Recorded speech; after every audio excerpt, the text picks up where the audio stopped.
I also would like to welcome you all to Sunday service, and I'll read from Whispers from Eternity. Demand for the opening of spiritual temple doors everywhere. O Father, when I was blind, I found not a door which led to Thee, but now that Thou hast opened my eyes, I find doors everywhere, through the hearts of flowers, through the voice of friendship, through sweet memories of all lovely experiences. Every gust of my prayer opens a new door in the vast temple of Thy presence. This is a wonderful topic, living in the presence of God. And I think really here at Ananda and throughout Ananda, everyone online, that's exactly what we're doing. We're living in the presence of God, but we need to become more and more aware of it. And that's where I was thinking about this topic. It's living in the presence of God and practicing the presence of God to be able to live in the presence of God. So I picked up a book that Lakshman had given us a couple of years ago, and I think a number of other people as well. And it's a new edition of The Practice of the Presence of God with Brother Lawrence. And so the amazing thing about this book, I hadn't looked at it in a long time. I know about him generally, but hadn't looked at it in a long time. He was born in 1611 in France, I think in Lorraine. And his life was not easy. Nobody's life was easy in 1611, I think. But, I mean, it's before we even get into the beginning of Dwapara Yuga, so it's still in Kali Yuga. And he had inclinations to spiritual life, but he joined the army. I think probably a lot of guys did at that point, because you got fed and you could fight battles and that kind of thing. But unfortunately he got wounded early on, and so he had to drop being a soldier, and then he went to being a footman. But always, I think in his mind, he wanted God, and he didn't quite know how to go about it. And so it took him a while to get there. But he also tried to be a hermit twice, and he couldn't do it. He couldn't hold the energy. I mean, he didn't describe it in this way, and everything I say about him is going to be paraphrased. I didn't want to read about him, but anyway, but he couldn't do it. And so finally, I believe he might have been, 50. He was older, and he thought that he would try to join the Carmelite monastery in Paris. And so he did that. And he said, I was a big brute of a guy, and I had a limp because of my wound, and he said, and I broke things. And so he said, I just, and I didn't really know how to do much. And so anyway, they put him in the kitchen. His comment was, that was the place that I would least want to be, in the kitchen. Well, he was there for the rest of his life, really, and just cooking and serving and all of that. But when I was reading, the first part of the book is sayings of him. He was interviewed, I think around 1661. And the miracle is, and I was saying this to Pranava, how on earth did any of this get written down? But he lived in a Carmelite monastery. And so they were educated, and some people knew how to write and all of that. But he was interviewed. And I was laughing out loud at some of the things that he said. But he said basically that he tried to do, because it was Catholic, and he was a lay member only. He never went beyond that, and he never wanted to. He said, I will never be finished with the novitiate. I'll never go beyond that. I'm not smart enough, But, and then, and so he went in there, and he was serving, and he said about it that he started to basically practice the presence of God. And his way of doing that was absolutely just love. He said, I love God. And so he said, I tried to tune into, because it was Catholic, you know, I'm a sinner and heaven and hell and all of that heavy stuff. And he said, it just made me feel bad. And again, I'm paraphrasing this, so you can go and read about it. But he said, it didn't work for me. And so I just continued loving God instead. And he said, that worked really well. Anyway, but it was very sweet. And he said things like, he said, you can go to church, but you don't need to be in church to love God. You can do that anywhere. You know, I mean, this is 1600s. So anyway, he said things like that. And what else was it he said? Anyway, but it was just fun.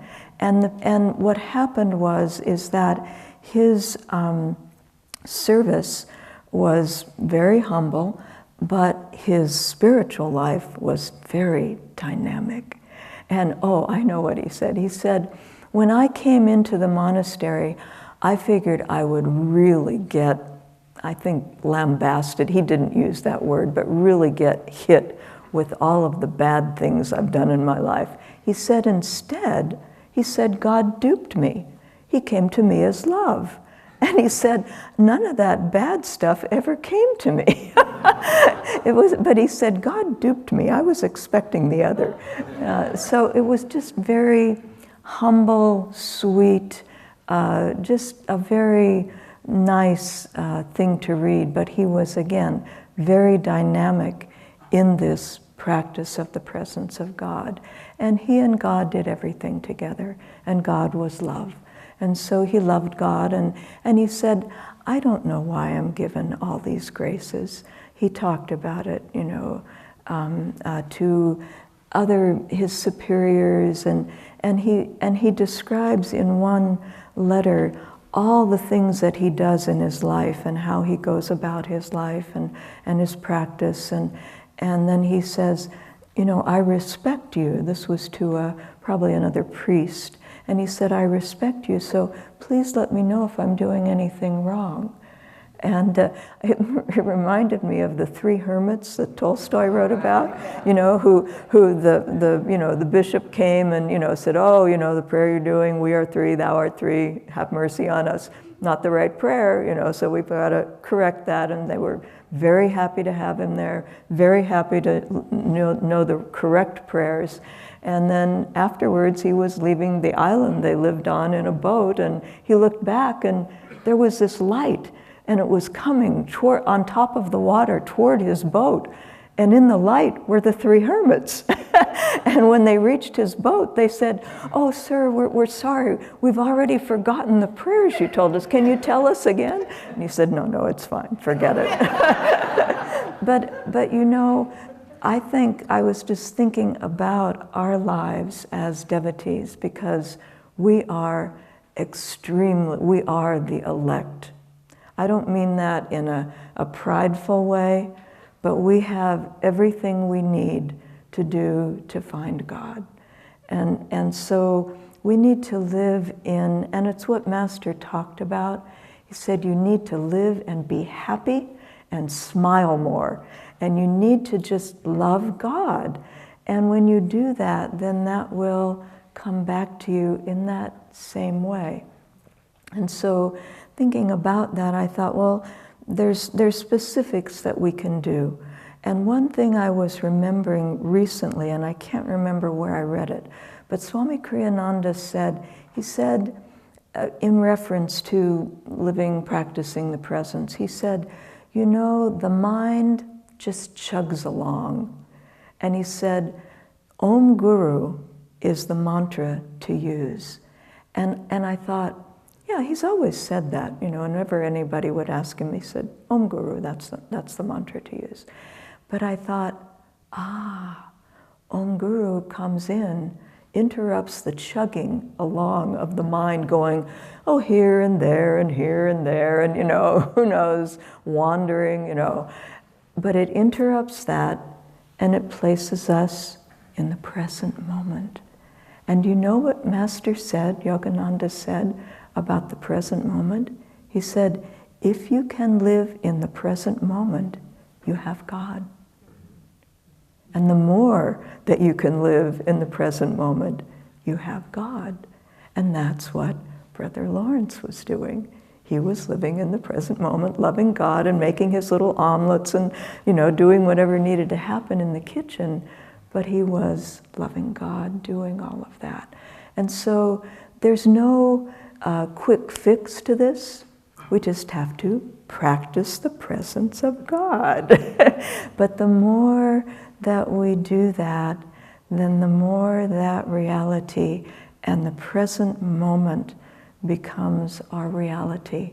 And then we have God in that moment. It's very simple.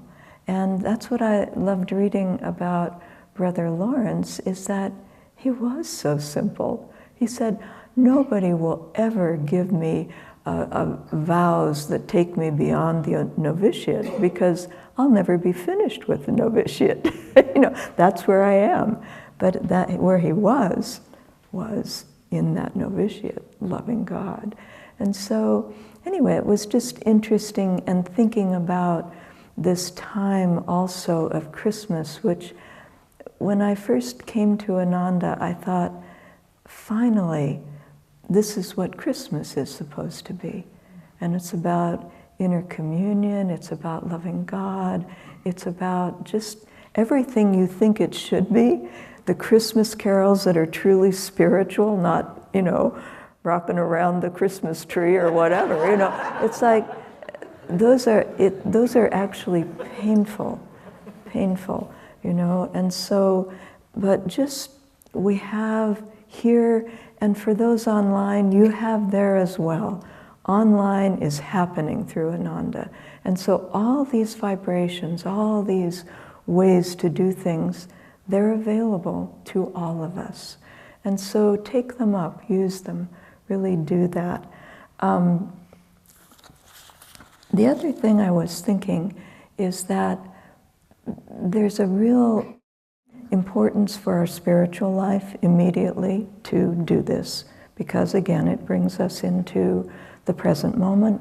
We're thinking about God a lot, and do Om Guru. You find your mind, Om Guru, Om Guru, Om Guru.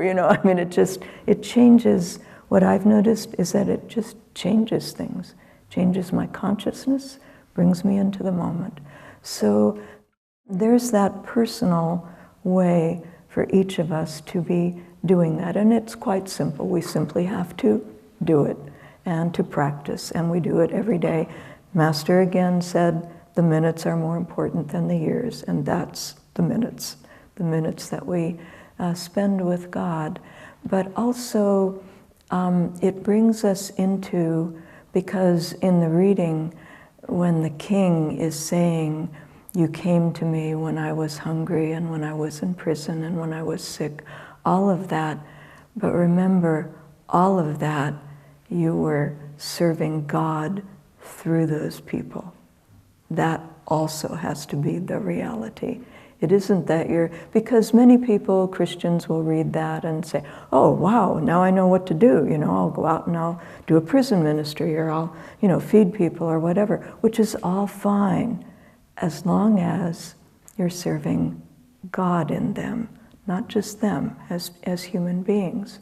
Because that's what makes, again, living in the presence of God, that's how it happens, is that we transition regularly into that. We're always more in that moment and really seeing that divine in other people and in other situations.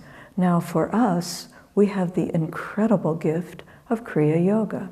Meditation first and Kriya Yoga. Because again, to practice the two things to do, to practice to water your spiritual life, is you practice meditation faithfully and regularly every single day, no matter what. You just do it. And you practice the presence of God when you're out of meditation. And that, when you do that, it starts to bring that divine presence as a reality into your life. And you find that, we all find that we're not alone. There is a presence there that is loving, that is blissful, that is expansive and dynamic and full of light. And we begin to feel that. For me, I felt that every time I was asked to do, in the beginning I just did stuff here. I started the market, built a house, things like that. You just put out energy. Swami would say, you can do anything. So I did everything. And it was fun. It was a lot of good way to use the energy.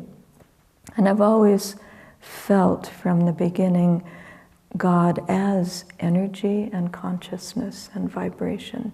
And Swami Kriyananda was an amazing conduit for that. Always Master coming through him to us.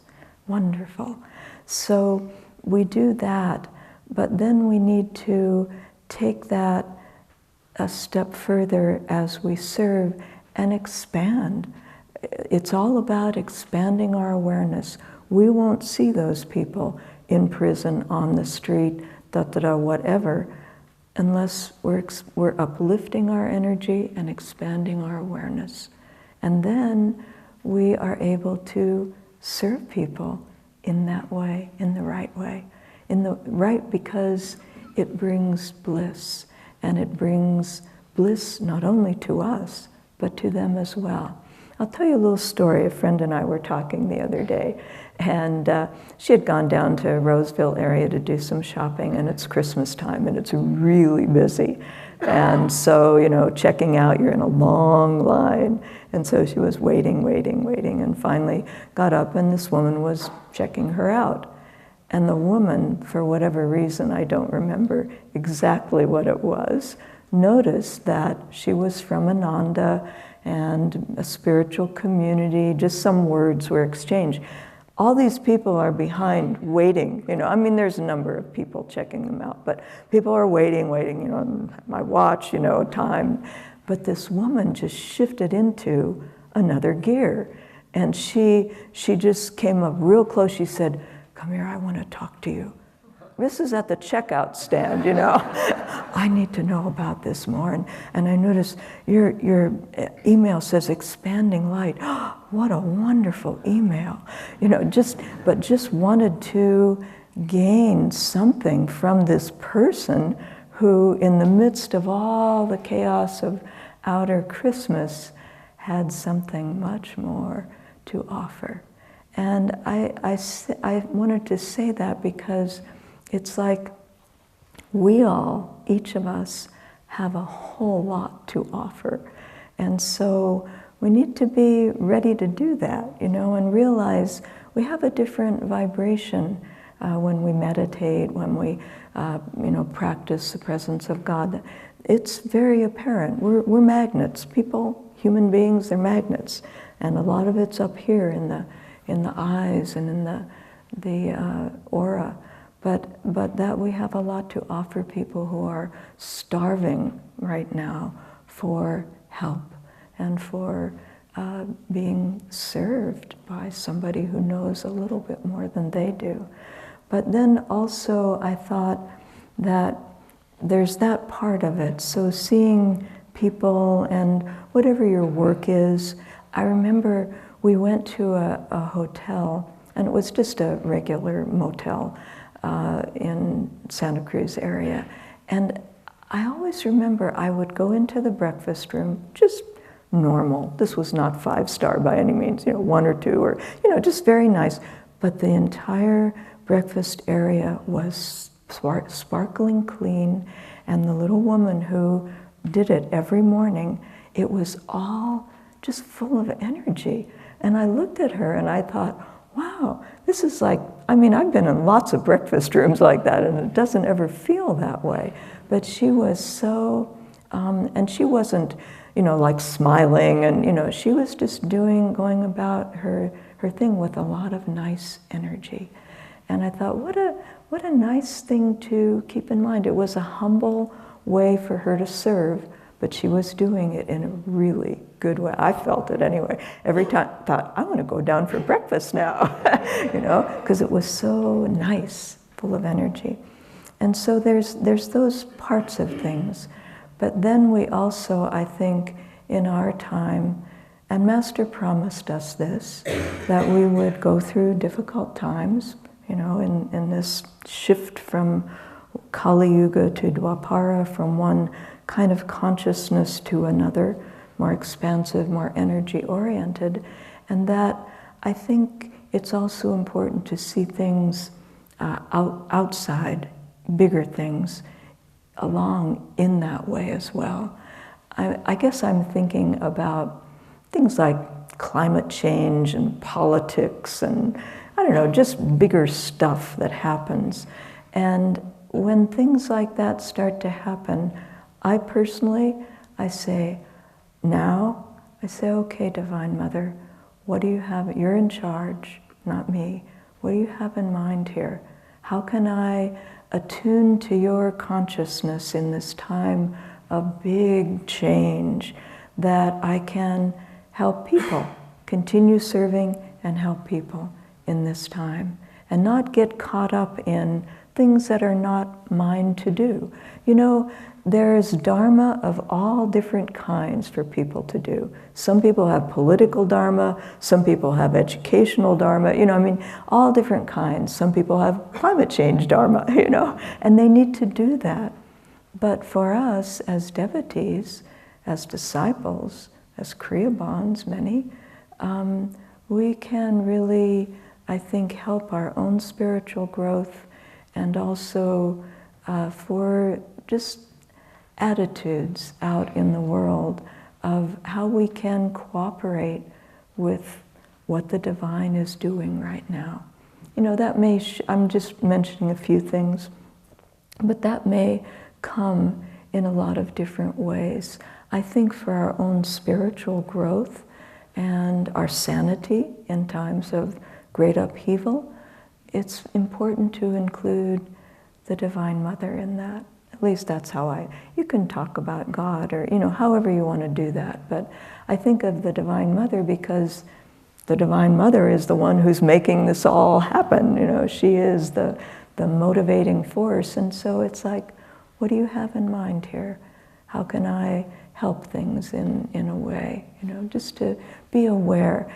Mainly because for me, that's practicing the presence of God in a broader way. Not just about individual people, but really trying to tune into what is going on in the world right now and not be negative about it. Not say, oh, this shouldn't be happening, that shouldn't be happening, that kind of thing. But really look at, we used to say a lot here, you walk into a situation, what's trying to happen here? What's trying to happen here?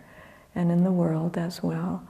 I wanted to close by reading, this is from the wonderful autobiography of a yogi calendar, where this was from Thanksgiving Day, and it's a quote of Baduri Mahashai. He lived right around the corner from Master in Calcutta. We went and visited his house years ago. But this is a quote for him.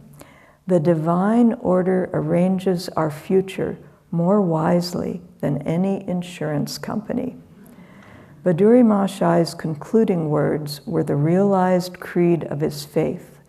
The world is full of uneasy believers in an outward security. Their bitter thoughts are like scars on their foreheads.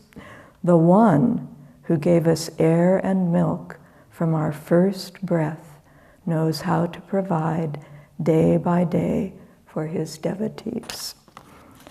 Anyway, for all of us, just to be aware of God's presence, to really make that more and more dynamic in our own lives, because that's how we can serve other people better, and also for ourselves, realize God in this lifetime. Why not?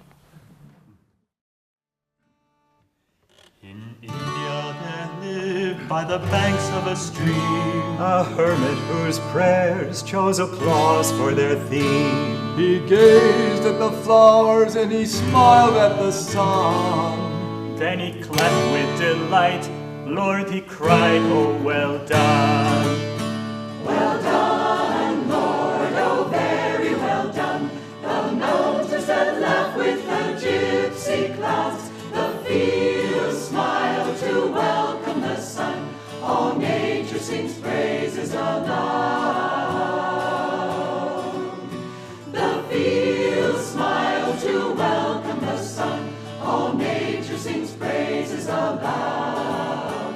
The trees dance to show their elation. A day on God's earth has begun. And every true heart in creation in speechless wonder is found. And every true heart in creation in speechless wonder is found. Well done, Lord, oh, very well done. The joy that you've planted in children's hearts, the thrill known in bearing a son, the hope when a trial departs. The thrill known in bearing a son, the hope when a trial departs. The gladness of men in their neighbors, of youth and its victories won. Our joys are the proof of your labors. How wonderful, Lord, are your arts. Our joys are the proof of your labors. How wonderful, Lord, are your arts. Well done, Lord, oh, very well done. At last I discovered the mystic key, the world's joy, oh, secretive one, replies to your sweetness in me. The world's joy, oh, secretive one, replies to your sweetness in me. For here in my heart lies the answer, your love shedding light like the sun. All life seems to leap like a dancer, when gazing I see only thee. All life seems to leap like a dancer, when gazing I see only thee.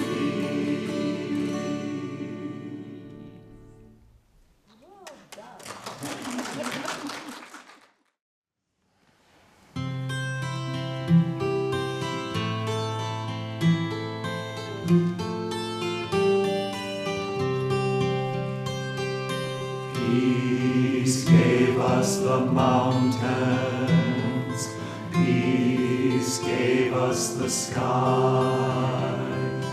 Nightly when starlight enfolds us, peace is its lullaby.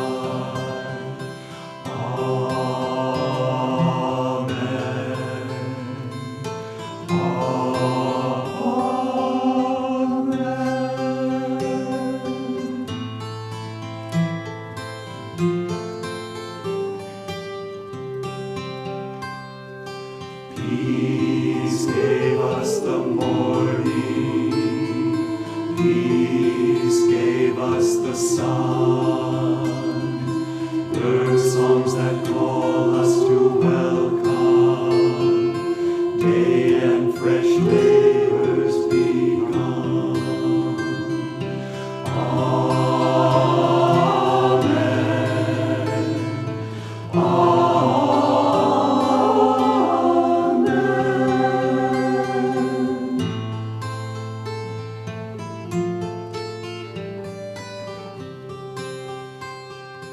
Peace gave us the seasons, peace gave us the rain, cool clouds that gather to bless us, mist hands that soothe away pain. Amen.